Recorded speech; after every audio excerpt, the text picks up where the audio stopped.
अस्सलामुअलैकुम। Public news room में आपको खुशामदीद। मैं हूं मोहम्मद अकबर बाजवा। मैं हूं रमशा कंवल। सबसे पहले बात करेंगे अलीम खान की। नैब ने ऑफशोर कंपनी और आमदन से ज्यादा असासे बनाने के इल्जाम में पंजाब के सीनियर वजीर अब्दुल अलीम खान को गिरफ्तार कर लिया। अलीम खान नैब लाहौर में दौरान पेशी सवालों के तसल्ली बख्श जवाब न दे सके। नैब के मुताबिक अलीम खान को अब कल एहतसाब अदालत में पेश किया जाएगा।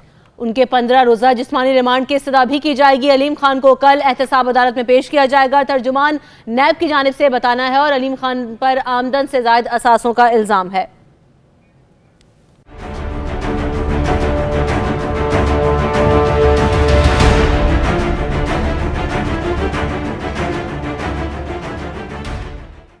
पब्लिक न्यूज को मौसूल होने वाले अब्दुल अलीम खान के तहरीरी जवाब में कहा गया है कि 31 जनवरी को ऑफशोर कंपनी से मुताल्लिक अपना जवाब जमा कराया। नैब को तहरीरी जवाब में बताया कि 29 जनवरी 2018, 26 फरवरी 2018, 1 मार्च 2018, 27 मार्च 2018, 2 अप्रैल, 10 जुलाई 2018, 12 जुलाई 2018, 9 अगस्त 2018 को नैब की जानिब से दिए गए सवालात के जवाब जमा कराए।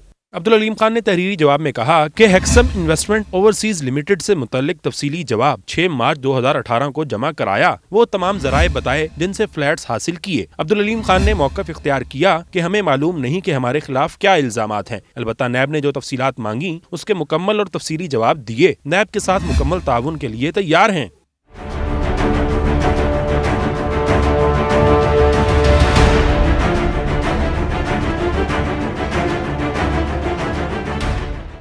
तहरीरी जवाब में अब्दुल अलीम खान की जानिब से मौक़िफ़ इख्तियार किया गया कि वो नैब के सेक्शन 9 के तहत किसी भी गैर कानूनी अमल में मुलव्विस नहीं है। नैब की जानिब से 31 जनवरी 2019 को 3 सवालात पर मबनी सवालनामा भेजा गया, जबकि इन 3 सवालात के जवाबात पहले ही नैब को दे दिए थे। तहरीरी जवाब में अब्दुल अलीम खान ने दुबई और UAE में मौजूद कंपनियों से मुतालिक तश्कील और फंड्स का बताया। इन कंपनीज को बनाने के लिए सरमाया कहाँ से आया इसकी तफसील भी बताई। इस कंपनी के नाम पर दुबई में जो असासे हैं उनसे मुतालिक भी तफसील बताई।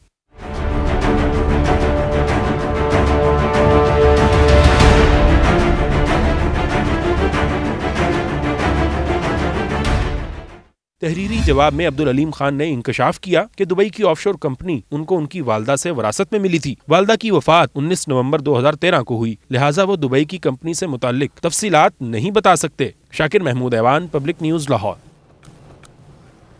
तो पंजाब के सीनियर वजीर अब्दुल अलीम खान को नैब ने आमदन से जायद असासों के केस में आज गिरफ्तार कर लिया। उन पर पहले यह इल्जाम था कि उनकी ऑफशोर कंपनीज भी हैं जो उन्होंने छुपाई, और अलीम खान का यह कहना था कि उन्हें अपनी वालिदा से ये कंपनीज विरासत में मिल चुकी हैं। आपको यह भी बताते चलें कि उन्होंने कहा कि ऑफशोर कंपनी से उन्होंने कभी इनकार नहीं किया था।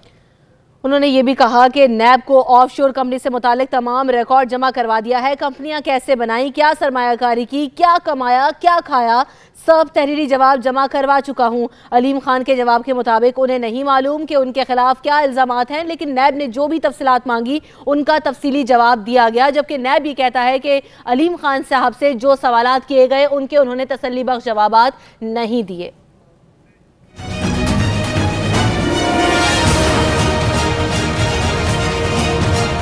नैब ने पंजाब के सीनियर वजीर अलीम खान को गिरफ्तार कर लिया है। जराए के मुताबिक अलीम खान को ऑफशोर कंपनी, स्कैंडल और आमदन से जायद असासों की तफ्तीश के लिए आज तलब किया गया था। नैब की तफ्तीशी टीम को मुतमईन न करने पर अलीम खान को गिरफ्तार कर लिया गया। जराए के मुताबिक नैब ने अलीम खान को मुबैना आमदन से जायद असासों के इल्जाम में गिरफ्तार किया है।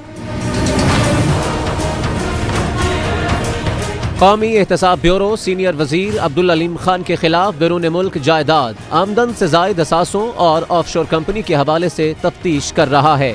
इस सिलसिले में अलीम खान आज चौथी मरतबा नैब के सामने पेश हुए। अब्दुल अलीम खान आखिरी मरतबा 8 अगस्त को नैब के सामने पेश हुए, जिसके बाद इन्हें एक सवालनामा दिया गया और 6 फरवरी को तलब किया गया था। तर्जुमान नैब का कहना है कि सीनियर वजीर अलीम खान पर आमदन से जायद असासे बनाने और ऑफशोर कंपनी का इल्जाम है, जबकि अलीम खान को कल एहतसाब अदालत में पेश किया जाएगा। इसी सब मामले पर बात करते हैं। हमारे नुमाइंदे शाकिर महमूद आवान हमारे साथ मौजूद हैं। शाकिर, मामला है क्या? आपके जराए क्या बताते हैं नैब में? अलीम खान कहते हैं कि उन्होंने तसल्ली बख्श जवाब दे दिए, नैब मुतमईन नहीं है। अलीम खान के ऊपर जो बुनियादी तौर पर 3 इल्ज़ामात हैं। पहला जो इल्ज़ाम है उनके ऊपर आमदन से ज़ायद असासों का है, दूसरा इख्तियारात से तजावुज़ और तीसरा पनामा में ऑफशोर कंपनी जो आई थी उनसे मुतल्लिक तहकीकात नैब में की जा रही थी। 2002 से 2007 के दौरान जब अलीम खान वज़ीर बराए इंफॉर्मेशन एंड टेक्नोलॉजी थे और सूबाई मेंबर असम्बली थे, उस दौरान इन्होंने इन पर इल्ज़ाम है कि इख्तियारात से तजावुज़ करते हुए इन्होंने इक़दाम किए और बहुत सी प्रॉपर्टी इन्होंने ख़रीदी थी। जो नैब ज़राए के मुताबिक 1500 कनाल ज़मीन है जो उन्होंने ख़रीदी थी और इससे मुतल्लिक जब उनसे तफ्तीश की गई तो ज़राए आमदन से मुतल्लिक उनसे पूछा गया तो वो तसल्ली बख्श जवाब नहीं दे सके। इसके साथ साथ जो उनके ख़िलाफ़ ऑफशोर कंपनीज़ के हवाले से तहकीकात चल रही थी। गुज़िश्ता 1.5 माह कबल जब हमारी तर्जुमान नैब से बात हुई थी तो हमने अलीम खान के केस से मुतल्लिक उनसे सवाल किया था और ये पूछा था कि अलीम खान का केस इल्तिवा का शिकार क्यों है, जिस पर उन्होंने बताया था कि चेयरमैन नैब की जानिब से दूसरी बार UAE और बरतानिया की हुकूमतों को म्यूचुअल लीगल असिस्टेंस के तहत ख़त लिखे गए हैं और उससे जो उनकी ऑफशोर कंपनीज़ हैं उनसे मुताल्लिक तफसीलात तलब की गई हैं। इसके साथ साथ जो आमदन से ज़ायद असासा जात हैं उसमें उनकी जो तहकीकात चल रही हैं नैब की जानिब से, नैब ज़राए का कहना है कि अलीम खान ने रियल इस्टेट एजेंट के तौर पर उन्होंने अपने काम का आगाज़ किया था और उन्होंने बहुत सी ज़मीनें ख़रीदी जिससे मुतल्लिक उनसे सवालात किए गए, वो जवाबात नहीं दे सके। पहला जो जवाब तहरीरी तौर पर अलीम खान की जानिब से जमा करवाया गया था वो 29 जनवरी 2018 को नैब को जमा करवाया गया था और इसके साथ साथ अलीम खान की जानिब से 10 से ज़ायद मरतबा जो सवालनामे नैब की जानिब से अलीम खान को दिए गए, उन्होंने उनके जवाबात जमा कराए और आखिरी जवाब जो उन्होंने 31 जनवरी 2019 को जमा करवाया उसमें उन्होंने सारी तफसीलात बताई। ये जो सरकारी इराज़ी बेच देने का इल्ज़ाम उनके ऊपर लगाया गया तो उसके मुतालिक उनका क्या कहना था कि उसको वो ओन कर रहे हैं, उसके मुतालिक क्या कह रहे हैं? अलीम खान के ख़िलाफ़ ये केस EOBI की ज़मीन की फ़रोख्त से मुतल्लिक था और इससे मुतल्लिक अलीम खान बारहा दफ़ा मीडिया के सामने इकरार कर चुके हैं और एक दफ़ा उन्होंने ये भी कहा था कि वो ये ज़मीन वापस करने के लिए भी तैयार हैं। ताहम जब उन्होंने ये ज़मीन ख़रीदी थी तो मुबैना तौर पर यह कहा गया था कि बहुत सस्ते दामों इस ज़मीन की ख़रीदारी की गई थी और उसके बाद इसकी कीमत वक्त के साथ बढ़ती गई और उस वक़्त जो इन्वेस्टमेंट की गई थी उस इन्वेस्टमेंट को गैर कानूनी करार दिया गया था और ये कहा गया था कि चूंकि 2002 से 2007 के बेसिकली मुतमईन जो जवाबात दिए गए अलीम खान साहब की तरफ से। हमारे साथ सलीम बुखारी साहब मौजूद हैं, मारूफ तज्जियाकार हैं। बहुत शुक्रिया सर शो के लिए वक्त देने के लिए। ये फरमाइएगा जो अपोजिशन का इल्ज़ाम था कि बिला तफरीक एहतसाब नहीं हो रहा है, इस गिरफ्तारी के बाद वो इल्ज़ाम कुछ कम हुआ होगा, उनको कुछ तसल्ली हुई होगी अपोजिशन को? पहली बात तो ये है कि थोड़ा सा इसको तनाजुर में देखना बहुत जरूरी है। अगर आपको याद हो जब साद रफीक साहब पहली दफा प्रोटेक्शन ऑर्डर पे असेंबली में गए थे तो उन्होंने बिल्कुल असेंबली के फ्लोर पर वाशिगाफ अल्फाज में कहा था कि मेरे बाद अब अलीम खान की बारी आएगी बैलेंसिंग फैक्टर के तौर पे। आपको बहुत अच्छी तरह से याद होना चाहिए था, बड़ा तफसील से बयान था। उन्होंने ये भी कहा था कि मुझसे उन्होंने पूछा कि अलीम खान के बारे में आप गवाही देने के लिए तैयार है तो मैंने इनकार किया। तो मुझे तो हैरत बिल्कुल इस पर नहीं हुई है। अगर तो ये बैलेंसिंग फैक्टर के लिए है कि इनको क्लीन चिट यहाँ से मिल जाएगी तो फिर तो ये कोई इवन हैंडेड इंसाफ ना हुआ, फिर तो ये लाइसेंस देने वाली बात है। अब देखना ये है कि नैब किस तरीके से प्रोसीड करती है। लेकिन सलीम बुखारी साहब पहले तो मामला यही था ना कि गिरफ्तारियां सिर्फ उधर हो रही हैं, नून लीगी रहनुमाओं को गिरफ्तार किया जा रहा है, पीपल्स पार्टी के खिलाफ घेरा तंगे, अपने लोगों को आप नहीं पकड़े, उनको नहीं नैब गिरफ्तार करती। तो अब क्या इस मामले के बाद वहां से ये बात होना जायज बनती है, वो अब कर सकेंगे सारी बातें? क्योंकि पहले तो अलामती तौर पर ये इसी बात पर एतराज था। यही गुजारिश करने की कोशिश की थी कि अगर तो सीरियसली नैब इसको इन्वेस्टिगेट करना चाहती है फिर तो ये बैलेंसिंग एक्ट को करार नहीं दिया जाएगा। ये कहा जाएगा कि नहीं जनाब इवन हैंडेड एहतसाब हो रहा है। देखना ये है कि यहाँ से क्लीन चिट लेके निकलते हैं। आपने देखा होगा ना बहुत सारे जो लीडर हैं PTI के जिनको अदालतों का सामना भी करना पड़ा वो सारे माशाल्लाह क्लीन चिट लेके बैठे हुए हैं अपने अपने घरों में। तो डिपेंड करता है how NAB is going to proceed. अगर नैब ने इनको इस गिरफ्तारी के बाद अगली पेशी के ऊपर छोड़ दिया तो फिर वही प्रोपेगेंडा जो है नून की तरफ से होगा। तो कई लोगों को वैसे क्लीन चिट नहीं भी मिली ना बुखारी साहब। जहांगीर तरीन साहब सुप्रीम कोर्ट से नाअहल हुए, उसके अलावा अलीम खान साहब ये कहते रहे कि मैंने अगर कुछ गलत किया है तो पिछले 10-12 साल में आप दो पार्टियों की हुकूमत थी, आपने क्यों कोई केस इनिशिएट नहीं करवाया मेरे खिलाफ? बात आपने की है, लेकिन आपको ये याद होगा कि नाअहल करार देने के बाद नवाज जान को जिस तरह से अजाब आया है किसी ने पूछा इनसे कि अगर वो सारे नाजायज थे जिसके लिए आप सादक और अमीन नहीं रहे तो जरा वापस तो लाए ना वो। तो आप इसको इवन एंडेड साहब कह सकते हैं, मेरे लिए मजबूरी है, मैं नहीं कह सकता इसको। उनको भी उसी तरीके से प्रोसीड करना चाहिए था जिस तरह एक के खिलाफ किया गया था। तो जैसा मैं कह रहा हूँ वो ये है कि मेरे ख्याल से इस पर नतीजा अखज़ करना मुश्किल होगा, थोड़ा सा इंतजार कर लेना चाहिए कि अब इनके खिलाफ बुखारी साहब वैसे डायग्रेस करना हो जाएगा, लेकिन वो पैसे वो वापस कर चुके जिसको इनसाइडर ट्रेडिंग कहा गया था जहांगीर तरीन साहब। मैं तो सिर्फ आपको इस तरफ इशारा कर रहा हूँ, मेरी बात को आप समझने की कोशिश करें। There was not one allegation, उनके ऊपर भी बेपनाह एलिगेशन थी और वो बेपनाह एलिगेशन में और कई नाम अगर आप कहें तो मैं ले देता हूँ आपको। क्या हुआ जनाब बाबर रवान साहब का, जिनके खिलाफ रेफरेंस को भी अब मेरे ख्याल से 4 साल हो गए हैं, वो भी 4 बिलियन की करप्शन है। फिर क्या हुआ जनाब आपके डिफेंस मिनिस्टर साहब का, उनके ऊपर भी एलिगेशन है। फिर क्या हुआ चीफ मिनिस्टर का जस्टिस है वहाँ केपीके के। तो ये एक लंबी बहस है। बाबर रवान साहब का सर ये था कि वो फाइलें रख कर बैठे रहे थे लॉ मिनिस्ट्री में और उस पर उस तरह से प्रोसीड नहीं हो सका, तो प्रोजेक्ट की कॉस्ट बढ़ गई थी। वो मामला भी नैब में चल रहा है। महमूद खान साहब को भी बुलाया जा रहा है नैब में, चलें अभी कुछ अरसे बाद दोबारा उन्हें बुला लिया जाएगा। खटक साहब की बात है तो वो भी इसी तरह का मामला है। BRT का मामला आप देख लें, कॉस्ट बढ़ने का मामला है। वो एग्जैक्ट करप्शन तो नहीं है वहां पर तो इख्तियारात से तजावुज की बात है। देखिए किसने करप्शन की थी किसने नहीं की थी ये तो अदालतों के फ्लोर पे तय होगा। मैं सिर्फ इस वक्त ये मेरा आर्गुमेंट सिर्फ ये है कि बहुत अच्छा किया है उन्होंने, एक सिटिंग मिनिस्टर को, बल्कि सीनियर मिनिस्टर को जो पोटेंशियल चीफ मिनिस्टर थे उनको नैब ने हाथ डाला है।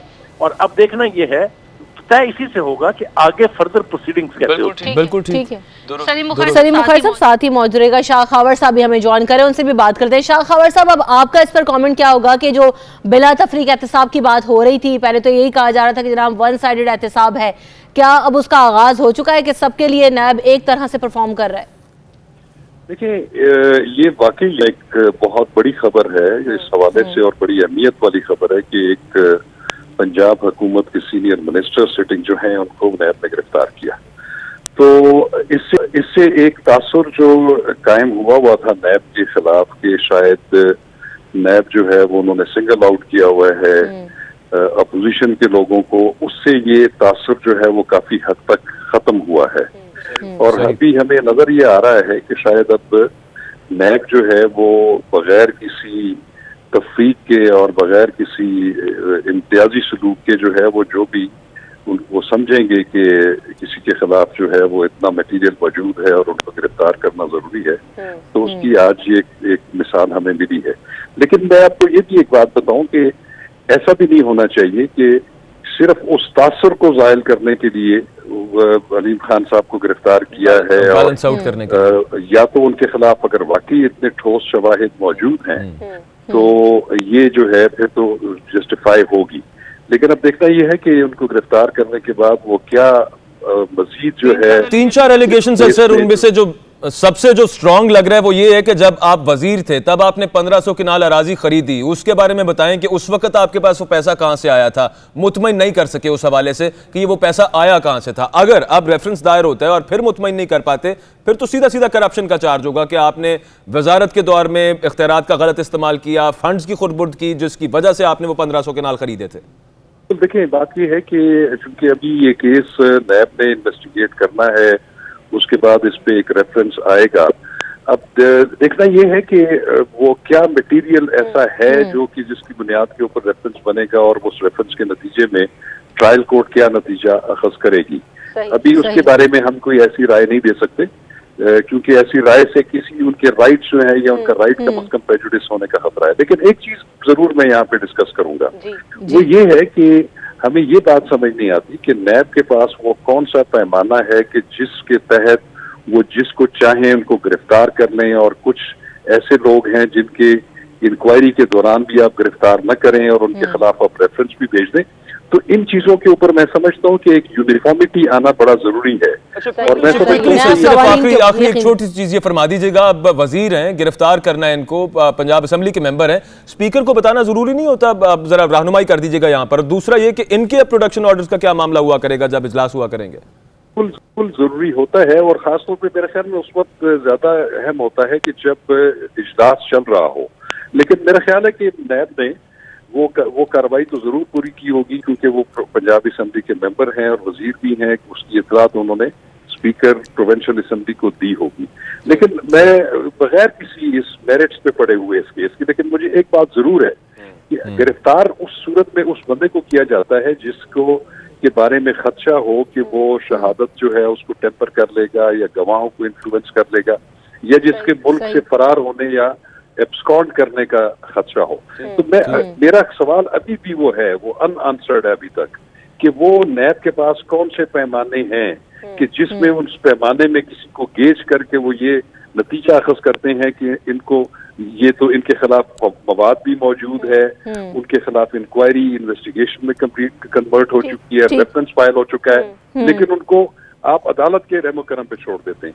तो ये कम से कम ये डबल स्टैंडर्ड। तो जो शाह खबर साहब बात कर रहे हैं, सलीम बुखारी साहब भी हमारे साथ मौजूद हैं चूंकि शाह खबर साहब, तो जो शाह खबर साहब बात कर रहे हैं सलीम बुखारी साहब, आप उसको सेकंड करेंगे कि नैब की तरफ से भी जो फ्लॉज छोड़े जाते हैं कि कहीं तो इंक्वायरी स्टेज पर गिरफ्तारियां हो रही हैं, कहीं आप बाद में गिरफ्तारियां कर रहे हैं, तो ये जो है ये खुद आप मौका दे रहे हैं और नैब की तरफ से इस पर जो है वो एतराज़ात उठते हैं कि नैब की ये परफॉर्मेंस है। पहली बात तो है कि शाह खबर साहब के साथ मैं मुकम्मल तौर पे इत्तेफाक करता हूँ कि ये डिपेंड करेगा कि अब ये प्रोसीडिंग क्या रुख इख्तियार करती है। यही बात मैंने इब्तिदा में कही भी थी, लेकिन जिस दूसरी तरफ उन्होंने इशारा किया वो बहुत ही अहम है। आप देखिए बहुत सारे केसेस जो है वो अदालतों में जाके वापस मुंह पर आए हैं नैब के, बेपनाह मिसालें इसकी दी जा सकती हैं। इस लिहाजा जो फ्लॉज हैं इनके इनिशियल इस डिसीजन में कि किसको गिरफ्तार करना है, गिरफ्तारी का क्या क्राइटेरियन है और क्या इसके खिलाफ केस मौजूद है गिरफ्तारी से पहले या हमने गिरफ्तार करने के बाद सबूत तलाश करने के लिए निकलना, जिसकी बेपनाह मिसालें आपके सामने हैं। तो मेरे ख्याल से सारा दारोमदार इस बात का, इस क्रेडिबिलिटी का कि अब इवन हैंडेडली एहतसाब हो रहा है वो डिपेंड करेगा। एक तो सर बैलेंसिंग एक्ट की बात होती है कि पिछले जो गिरफ्तारियां की गई उनको बैलेंस करने के लिए किया गया। एक और भी यहाँ पे खदशा उठ रहा है, वो ये उठता है कि अब अलीम खान सीनियर वजीर गिरफ्तार हुए हैं, अब कुछ और गिरफ्तारियां भी होंगी पीएमएलएन की, इसमें कुछ वेट लगता है आपको? देखिए गुजारिश ये है कि पीएमएलएन के पास ये कहने का जवाब इसलिए शायद हो सकता है कि उनके बहुत सारे लोग गिरफ्तार हो चुके हुए हैं ऑलरेडी, तो मैं इसको इस तरह से तो सब्सक्राइब करने के लिए तैयार नहीं हूँ। लेकिन मुझे ये डर जरूर है कि अगर ये बैलेंसिंग फैक्टर भी है तो इस एतबार से भी पीटीआई की मजीद गिरफ्तारियां होंगी। ठीक है, अगर बैलेंसिंग तो यकीनी तौर पर। बहुत शुक्रिया शाह खबर साहब हमारे साथ मौजूद थे, सलीम बुखारी साहब हमारे साथ मौजूद थे और बात यही हो रही थी कि अलीम खान साहब की गिरफ्तारी जो है वो बड़ी इंपॉर्टेंट है कि अब आया, इसको देखना यह है कि इसका आउटकम क्या होता है और अगर ये भी ना हो कि सिर्फ क्लियर लाइसेंस देने के लिए कहा जाए। आगे बढ़ते हैं, बात करते हैं नवाज शरीफ कहाँ जाएंगे। ये मुअम्मा हल हो गया क्योंकि पंजाब हुकूमत ने नवाज शरीफ को जेल ना भेजने का फैसला किया है। नवाज शरीफ सर्विसेज अस्पताल में ही रहेंगे। नवाज शरीफ को ना पीआईसी और ना ही कोट लखपत जेल मुंतकिल किया जाएगा, जबकि पीआईसी के डॉक्टर सर्विसेज अस्पताल आकर ही नवाज शरीफ साहब का इलाज किया करेंगे। बिलाल एहसन हमारे नुमाइंदे हमें मजीद बताएंगे। बिलाल, उसी वीवीआईपी वार्ड में रखा जाएगा, रूम में रखा जाएगा नवाज शरीफ साहब को, यह फैसला किया गया? जी, पंजाब हुकूमत ने आखिरकार फैसला कर ही लिया है। डॉक्टर्स की जानिब से जो उनको साक्षात भेजी गई थी उसके मुताबिक उन्हें यह कहा गया था कि नवाज शरीफ की अभी तबीयत इतनी नहीं संभली कि उनको जो है वो जेल भिजवाया जा सके और नवाज शरीफ का भी मुतालबा था कि उन्हें वापस जो है वो कोट लखपत जेल भिजवा दिया जाए। ताहम पंजाब हुकूमत ने यह फैसला किया कि डॉक्टर्स की साक्षात की रोशनी में उन्हें सर्विसेज अस्पताल ही रखा जाएगा, ना ही उन्हें पीआईसी मुंतकिल किया जाएगा और ना ही कोट लखपत जेल मुंतकिल किया जाएगा, बल्कि वो सर्विसेज जहाँ हॉस्पिटल में इस वक्त जहाँ पर मौजूद है वहीं पर रहेंगे। अलबत्ता पीआईसी के जो डॉक्टर्स हैं वो उनका वहाँ पर आके जो है वो चेकअप करेंगे सर्विसेज हॉस्पिटल में। और इस हवाले से जो है तर्जमान ने ये भी वजाहत दी है कि नवाज शरीफ जो है इस हवाले से जो है वो बयानबाजी से काम ना लें और सियासत अपनी ना चमकाएं। हमारी दुआ उनके साथ है कि वो जल्द से जल्द सेहतयाब हो। ताहम पंजाब हुकूमत ने भी फैसला कर लिया कि वो कहीं भी इस वक्त जो है वो मुंतकिल नहीं किए जाएंगे। बहुत शुक्रिया बिलाल एहसन, आप हमें अपडेट कर रहे थे। बिलाखिर ये फैसला हो गया कि नवाज शरीफ साहब जेल वापस नहीं जाएंगे, सर्विसेज अस्पताल ही रहेंगे, डॉक्टर्स वहीं उनका मुआयना करेंगे। हम यहाँ पर ब्रेक लेंगे, ब्रेक के बाद हाजिर होते हैं, हमारे साथ रहिए।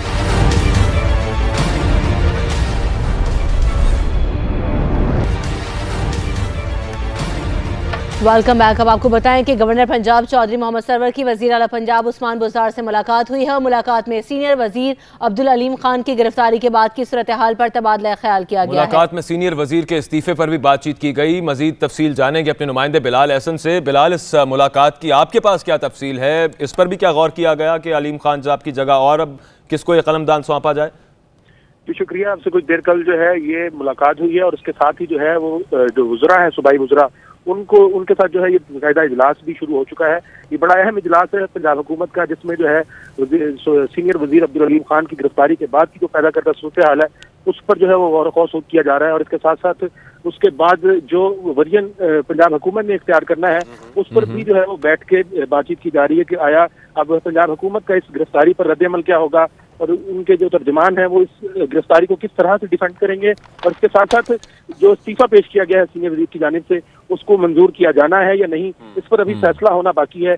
और इस हवाले से जो है वो वजीर आजम इमरान खान को भी जो है वो एतमाद में लेने के बातचीत की जाएगी और उसके बाद जो है फैसला किया जाएगा क्या उनका इस्तीफा कबूल किया भी जाएगा या नहीं, और उसके बाद वजारत का जो है वो फैसला किया जाएगा। जी ठीक है, तो अभी फैसला होना है कि उनका इस्तीफा कबूल किया जाएगा या नहीं, और इसी पर मुलाकातें और मुशावरत का सिलसिले का आगाज हो गया है। इस वक्त मुलाकात हो रही है गवर्नर पंजाब चौधरी मोहम्मद सरवर और वजीर आला के दरमियान, जिसके बाद वजीर आजम को आगाह किया जाएगा। बहुत शुक्रिया बिलाल अहसन, आपने हमें अपडेट किया। और वजीर ममलकत बराए महसूलात हमाद अजहर ने कहा है कि मुस्लिम लीग नवाज की हुकूमत माशी महाज पर हमारे लिए बारूदी सुरंगें छोड़ गई। लाहौर में मीडिया से गुफ्तगू करते हुए उन्होंने कहा कि पेट्रोलियम कीमतों पर टैक्स कम करने से हमारे अहदाफ पूरे नहीं हो रहे हैं। टेलीकॉम सेक्टर में भी अवाम को अदालती रिलीफ देने से टैक्स कम जमा हो रहा है। मुस्लिम लीग नून की हुकूमत मुआशी महाज पर हमारे लिए बारूदी सुरंगें छोड़ गई। हमाद अजहर ने कहा कि वजीर आजम इमरान खान की बहन अलीमा खान से कोई रियायत नहीं होगी और टैक्स और जुर्माना न देने पर उनके खिलाफ कानून के मुताबिक ही कार्रवाई होगी। ये भी कहा कि टैक्स निजाम में बेहतरी के लिए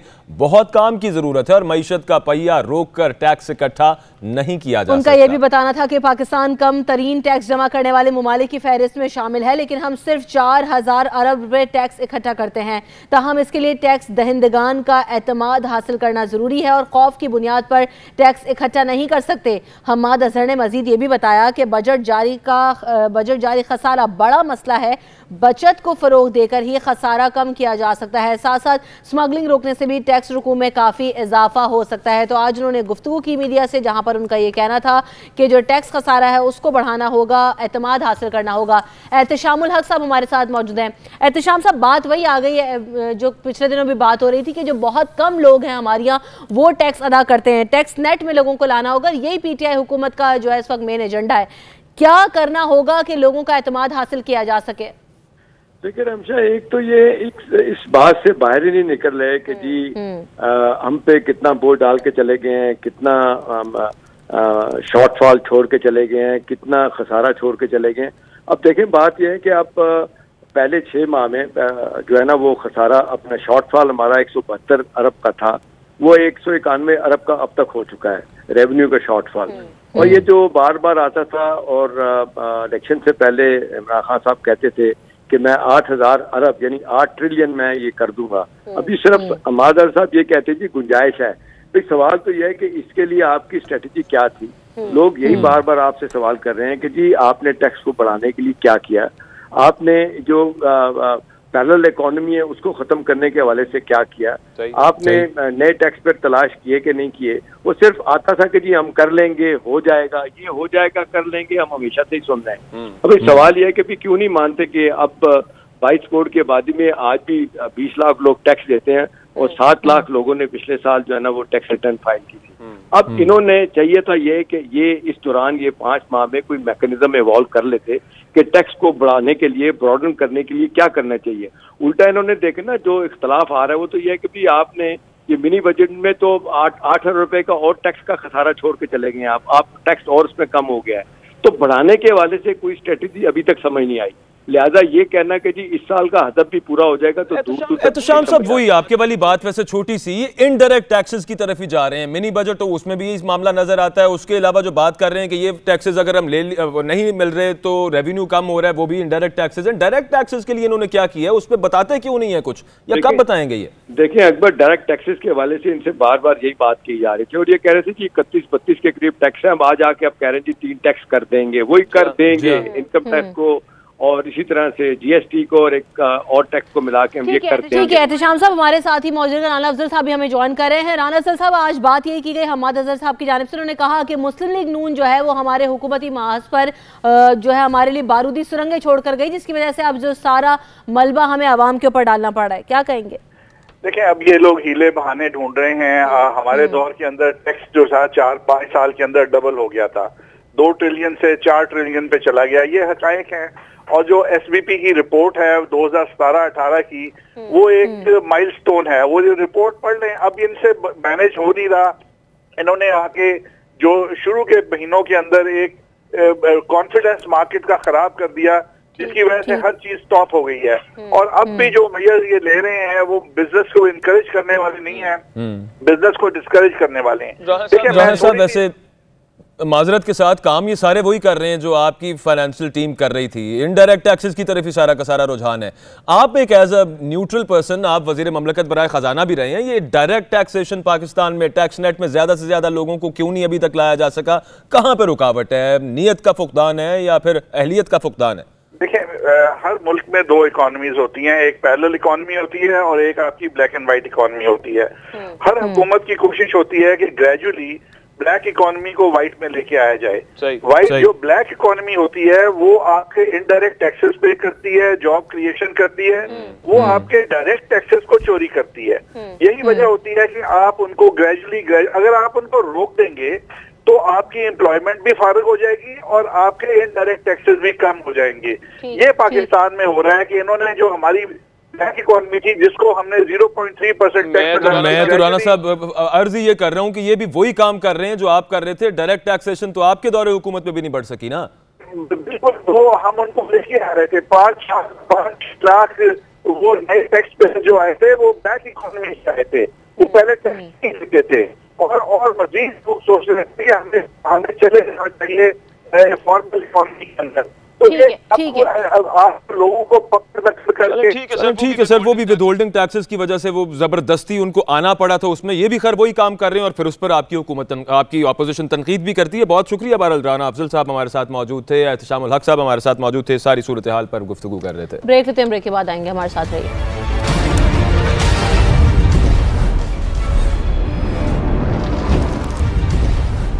वेलकम बैक। बात करेंगे बस रैपिड ट्रांजिट मंसूबे के लिए 20 बसेस कराची से पेशावर तक पहुंचा दी गई हैं और दूसरी जानिब मंसूबे की तकमील से पहले ही रूट पर लगाए जाने वाले जंगले गायब होने लगे हैं।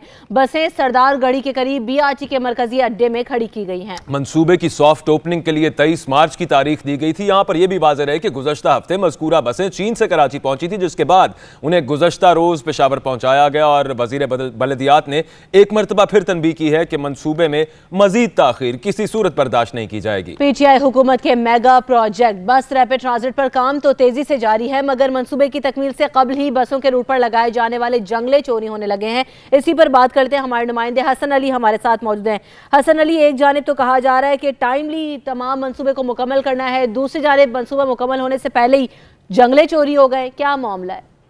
देखें, ये करोड़ों रुपए मालियत का इसका जो सामान था वो चोरी होने का इसमें बिल्कुल ये चोरी किया गया है। इसको रिकवर भी किया गया था कुछ हद तक इस सामान को, लेकिन इसमें ज्यादातर ये जो इब्तिदाई रिपोर्ट इंक्वायरी की आई है उसमें यही वाज़ेह किया गया है कि इसमें अपने जो अंदर के लोग थे ये मुलव्विस थे, जिनकी वजह से ये सामान जो है वो चोरी किया गया है। और BRT के हवाले से मैं आपको बताऊं कि इसकी 3 मरतबा तारीख जो है वो दी गई इसके इफ्तिताह की, लेकिन वो इफ्तिताह तो अभी तक नहीं हो सका। अभी फिर मार्च का कहा जा रहा है कि मार्च में इसका जो है इफ्तिताह किया जाएगा।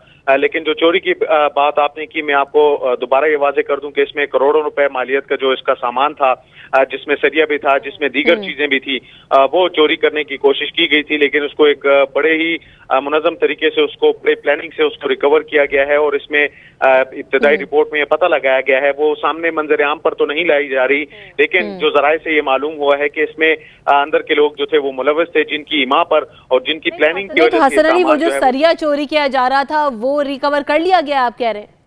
जी बिल्कुल, इसमें काफी हद तक सामान जो है वो रिकवर भी किया गया है, लेकिन अभी उस हवाले से भी तस्दीक नहीं की जा रही। लेकिन चूंकि जैसा कि मैंने आपको कहा कि चूंकि अंदर के लोग इसमें मुलव्विस बताए जा रहे हैं, तो इसलिए काफी दबाव भी है पुलिस पर भी इस हवाले से और दीगर उन लोगों पर जो इसमें तहकीकात में रहे हैं और इस हवाले से रिपोर्ट भी तरतीब दे रहे हैं, उन पर भी काफी दबाव रहा है। क्योंकि मैंने आपको जैसे कि कहा इसमें अंदर के लोग मुलविस रहे हैं, तो वो अब दबाव भी डाल रहे हैं इस हवाले से। तो Hasan, overall on ground situation क्या है? 23 मार्च को अब फाइनली, आप पहले खुद ही आपने बताया कि 2 दफा ओपनिंग इसकी डिले हुई, अब 23 मार्च को करनी थी। ये सॉफ्ट ओपनिंग क्या करनी है, यानी कि अभी भी पूरे रूट पे ऑपरेशनल नहीं होगा ये 23 मार्च को, या फिर हो भी पाएगा कुछ सॉफ्ट ओपनिंग का? नहीं, बिल्कुल आपने सही कहा, पूरा रूट जो है वो ऑपरेशनल नहीं हो सकेगा अभी भी। ये सिर्फ ट्रायल बेस पे मार्च में भी जो इफ्तिताह अगर किया गया पहले तो कंफर्म ये भी नहीं बताया जा रहा, लेकिन मार्च में अगर इसके इफ्तिताह कर भी दिया गया, 20 बसें अभी इब्तदाई तौर पर यहाँ पर पेशावर अब पहुंच चुकी हैं, एताबाद में उनको उन बसों को खड़ा किया गया है, वो वहां पर मौजूद है। लेकिन इसमें एक और चीज में आपको वाज़ेह, बड़ी मजे की चीज इसमें ये है कि उनकी केयर उस तरह नहीं की जा रही। बड़ी कीमती बसें हैं, चूंकि अभी भी बारिशों का सिलसिला जारी है, तो वो बिल्कुल खुले आसमान तले उसी तरह वहां पर मौजूद हैं हयाताबाद में। और रूट के हवाले से मैं आपको बता दूं कि पेशावर ये चमकनी से हयाताबाद तक का जो रूट है, इसमें इब्तदाई तौर पर ये जो मार्च में इब्तिदा का कहा जा रहा है, उसमें भी पूरा मुकम्मल रूट जो है वो कंप्लीट नहीं हो सकता। जो इंजीनियर्स हैं इसमें काम करने वाले, जिन्हें ओवरऑल प्रोजेक्ट कहा जा रहा है कंप्लीट हो रहा है, डेपो कोई नहीं अब तक बन पाया इन बसों के लिए, वो भी बहुत जरूरी चीज है, इस मंसूबे का हिस्सा है। जी मैं आपका सवाल नहीं सुन सका, अगर आप दोहरा दें। मैं आपसे पूछ रहा था, डेपो नहीं कोई बना अभी तक इन बसों के लिए, जहां पर ये खड़ी होंगी, जहां पर मौसमी हालात से इनकी कोई बचत हो पाएगी, वहां पर जहां पर इनकी टेक केयर की जाएगी, इस मंसूबे का हिस्सा है वो डेपो भी, वो कंप्लीट नहीं हुआ क्या अभी? जो अच्छा, जवाब लेंगे। जाहिद खान साहब हमें ज्वाइन कर रहे हैं, अवामी नेशनल पार्टी के रहनुमा, उनसे बात करते हैं। जाहिद खान साहब, बहुत शुक्रिया, आपने वक्त दिया। बात वही है कि जो भी मंसूबे हों, जिस भी हुकूमत के हों, वो कंट्रोवर्शियल हो जाते हैं। अब यहाँ पर भी ये हुआ कि एक तो चोरी हो रही है और डिले भी हो सकता है मामला इन सारी चीज़ों में, क्योंकि अभी तक काम मुकम्मल नहीं हो सका, मार्च में इफ्तिताह करना है।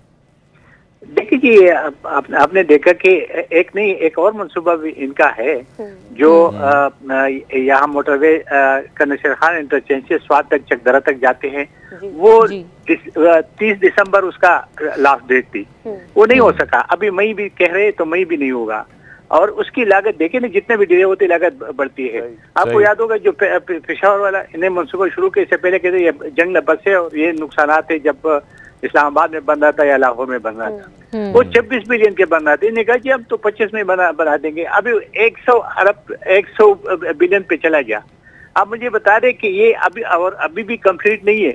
ये आपने सही पूछा उनसे कि जो बस अभी आ रहे हैं ये कहाँ खड़ी करवाएंगे, मतलब इसमें तो जंग आलूदा हो जाएंगे, इससे लोग चीजें भी निकालेंगे, क्योंकि हमारे तो यहाँ सरकार की चीज तो ऐसा होता है कि माल गनीमत होते हैं, जिसका हाथ भरे वो उसको कर लेते हैं। तो ये तो सिर्फ आवाज की तब्दीली का यही तब्दीली है, और खासकर हमारी सूबे का तो बेड़ागर्क हो गया। हर मसले आप जाए ना अस्पतालों में पूछे लोगों से, जब 10 रुपए का पर्ची था अभी 150 रुपए पर्ची ले रहे हैं।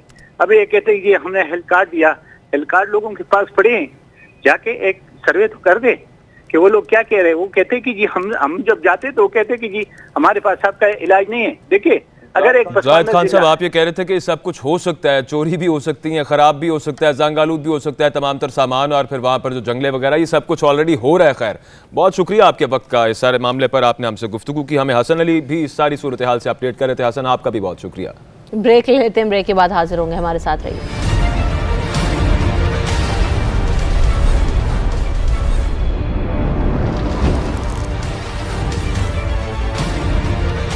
प्रोग्राम में एक मरतबा फिर आपको खुशामदीद कहते हैं। रावलपिंडी में तफरीह के मकामात की किल्लत और मौजूदा मकामात की हालत ज़ार की अगर बात करें तो हुक्काम की तवज्जो की उन्हें ज़रूरत है, और हुक्काम की यहाँ पर तवज्जो नहीं है। इंतजामिया की जानिब से झूलों के लिए लाइसेंस और NOC ज़रूरी करार दिए गए हैं, लेकिन बात हम कुछ नवाज शरीफ पार्क की कर लेते हैं। तो नवाज शरीफ पार्क की हालत यह है कि यहाँ पर मौजूद झूलों की हालत ज़ार तशवीशनाक हद तक खस्ता है। हिफाजती बेल्ट और हेलमेट की अदम मौजूदगी हादसात का सबब बन सकती है। और दूसरी जानब लियाकत बात की करीबी जो मौजूद खवातीन पार्क है, उसमें भी जो सूरत हाल है वो इंतहाई तशवीशनाक है। इसी पर बात करेंगे, हमारे नुमाइंदे नासिर हाशमी हमारे साथ मौजूद हैं।